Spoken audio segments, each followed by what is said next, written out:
हमनियों के नहीं ये हवे आ ससुरा वहां का सबका जाए के बाद धनी के गरीब सब नहीं है का है। अरे नई हर में करेला ना दानी तो ससुरवा एक दिन जाए के परी ए भैया तो जहिया सच सच पूछी है लमुआ तो बतिया हवा बतावे के परी और उरो जाए हमू जाए यहाँ जेबी बात सबका जाए के बाद प्रेम से बोल दी राम चारू भैया की परदेश बाबू तो राम नाम भजे से काहे तू जालू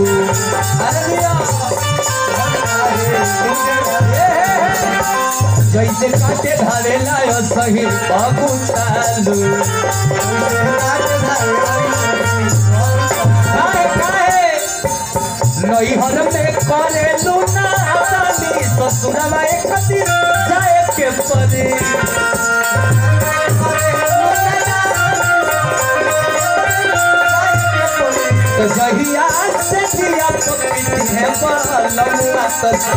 दिया बतावे के परी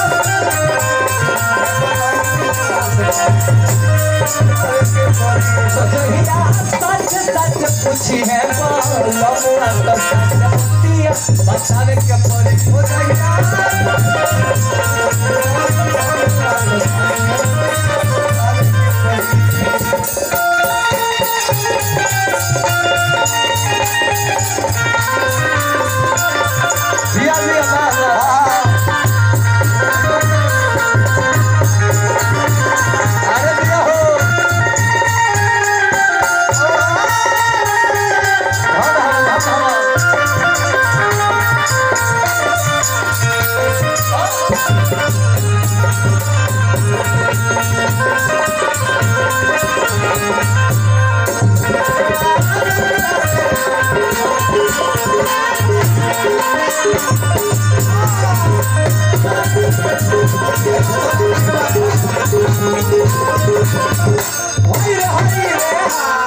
नामो हो जितने नामो बताएं। अरे बताइए ना जी। आए हमारा परम श्रद्धेय शिवनाथ प्रसाद चौरसिया जी वहाँ के ओर से देखी है चकिया निवासी हमारा शिवनाथ भैया देखिए गार्जियन तौर से 51 रुपया आई भगवान के भजन पर तो परम पिता परमेश्वर से भगवान से कब जय भगवान भैया हमारे जहाँ भी रही हमेशा हंसत गलत मुस्कुराते रहे जहिया साचे बतिया पूछी है बोलमुआ तो साचे साचे बतावे के पड़ी वहाँ कोनो बहाना चली जी ना जहिया वो आ गई है आई ना जो होने खन लिखत हां जी सब रउ लिखाता और वो काथी करता ने 10 रुपया का चक्कर में धर्म छोड़ के कर्म करता ने तो पूछिए न जी का है दूध के दूध पानी के पानी करी है बोलमुआ सब पूछे हैं का तो जहिया साचे बतिया पूछी है बोलमुआ सच है हेलो काहे बंद होता बाबू हेलो हेलो कहे बका का कहे के बा ओए अरे नाहक में गवावा तारा सैया के थाती नाहक में गवावत का जौन भगवान देले बड़े उ नाके में हमनी गवावत नहीं जी हां जी अचानक में अपन पाती भेजले का तो नाहक में गवावा तारा बोलमु के थाती तो आज के में कदी न भेज दी है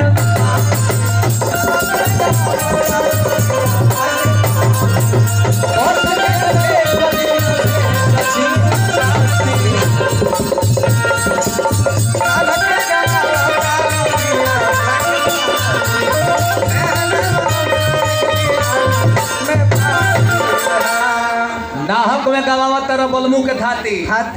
इना ले खाली एगो इहन मेहरारू लोग को बलमुआ बड़े ना हमारे राउर सब पर बलमुआ बैठल बड़े ई लो बलमुआ हजी ई लो बलमुआ ई लो तो एगो सूद प्लस पे बेचा जाई लो लेकिन असली बलमुआ भवतार जी भातार हाँ जे भवसागर से पार करेला ऊ बा भातार जी ये ऊपर बैठल बा। हाँ तो ऊ जइया पाती भेज दिए तो या ऊ छोड़िए जी ना ना ना महाराज हमारा और गाड़ी धरा जाला कहीं जी तो हमने का कहिले मुखिया जी के फोन लगाइले हाँ चाहे विधायक जी से कहले जे विधायक जी हमर गाड़ी पकड़ा गेल बतन छोड़ा दे छोड़वा दे लेकिन जहिया ऊ जज पकड़ ली है जी वहाँ केहू के पैर भी चली ना महाराज वो हमारे से तो फोन करे हैं रेलो मंत्री कहे जब भगवान हम रेल मंत्री बोलता नहीं तो भगवान कहे जे चुप रहो हम ढकेल मंत्री बोलता आ गई बड़ा तइबे करो का है अरे नाहक में कमावतार बलमु के ये चाचा तो के में एक दिन वो भेज दी है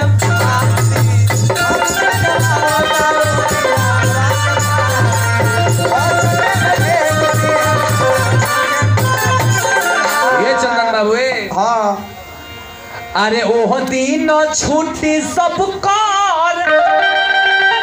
यारी दुआरी उनका अरे जाए के परी ओह दिन छुट्टी सब कर यारी हाँ हम रुआ कितनो यार बाने जी जाए के बेरा का संगे जाई है ना ना ना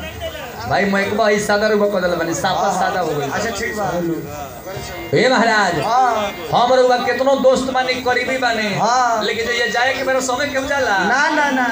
अरे और बोलावट आई तो रुए जाए के बा हाँ अन धन पट्टी पटीदार घर परिवार सबे घेरी हाँ महाराज लेकिन ना कोई जो संगे चलता है ना ना हाँ सोना उसर के सब रह जाए अकेले जाए के बका है हाँ तो सबका से छुट्टी वो होती अरे यारी दुआरी उनका जाए के परी ये चंदन बाबा तो जहिया साथ बतिया खुशी है वो लमुआ तो सच सच बतावे के परी जहिया तो जहिया सच खुशी है वो लमुआ तो सच बतावे के परी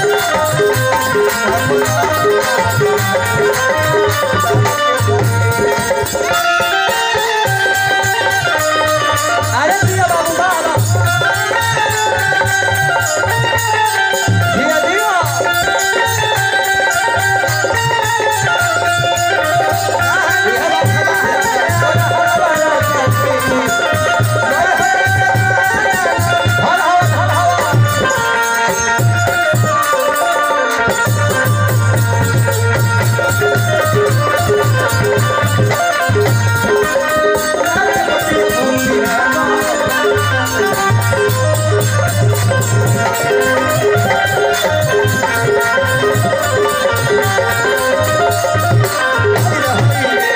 अंत में हम सबका से कहब का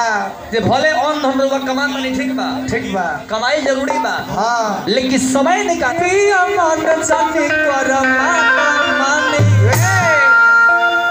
एगो जीपी अमन ना हाँ रघु सब से कहता नहीं का रघु सब मनमानी कब तक करे के बा कब ले जब तक जवानी बतावे लनो हाजी ये जवानी ढले मनमानी चली जी ना ना ना एबरा जवानी पड़ल बा तो हमनी के कुछ बुझत नहीं हाँ लेकिन जवानी रहबे थोड़े पड़ी ना ना हेलो काहे हेलो जेपी अमन जाने कर माना माने एक ना एक दिन तोहरो ढोली जवानी एबरा जवानी में हमने केहू के कुछ ना बुझिले ना ना जो ये बुढ़ारी आ जाई हाँ अपना हाथ से अपन धोती ना सहिया रह जाई हाजी ओ दिन का होई हाँ जौन लड़के करुआ खियावत नहीं पियावत नहीं ओकरो के चाकसन तो वो ना आई ओहो मुंह बना के लगे चल जाई तो जवानिए ना भगवान के भजन करे के बुढ़ारी में ना अरे से पिया मान जाने कर माना माने आई समय एक दिन ढल जाई आई समय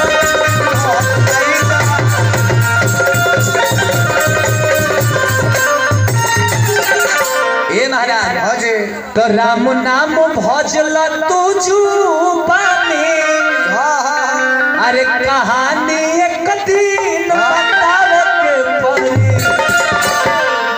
राम नाम भजल जुबानी जी जवानी में राम नाम ना कही तो बुढ़ारी में कही ना जी गोड़ हाथ चलत रहे मुंह के दांत बढ़िया बा हाँ। देवरा रुबाट जामो गायम त राम नाम कहलेम कि ना हाँ। लेकिन जहिया बुढ़ा जाए जी। मुंह में के दांत टूट जाई हाँ। देही में के चाम झूल जाई हाँ ओ दिन अरजाम गावल जाई जी ना ना देहात में लड़का से कैसे जे काका हाँ तनी चलो ना गांव में अरजाम हो तो हरे राम गावे के बा हजे काका चाहिए जो हम चलता नहीं हाँ हम गाए गाय लेकिन मुंह में तो दांत रही ना हजे ओकरा राम नाम कहला जी ना ना ओकरा का कहाई हाँ हले लाम हाँ। लाम लाम हले हले हले कितना हले हले ओ मेरा सुधार रामो नाम ना कहला हाँ। तो जमानिए में जी इना जे कीड़ा तो भजन करे ना ना ना ना जितना समय मिलता हजे श्रद्धा भाव से बस एक मेरे राम के याद करें और जीवन उतार दे है हाँ तो जे पिया मन सन कर मन माने अरे आई समय एक दिन ढल जाए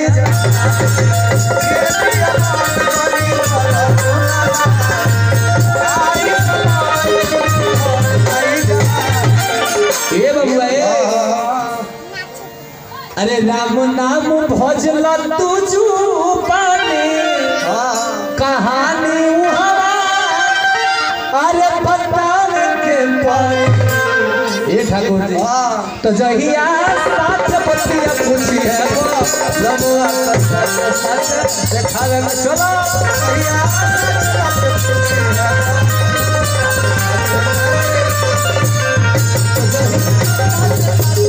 है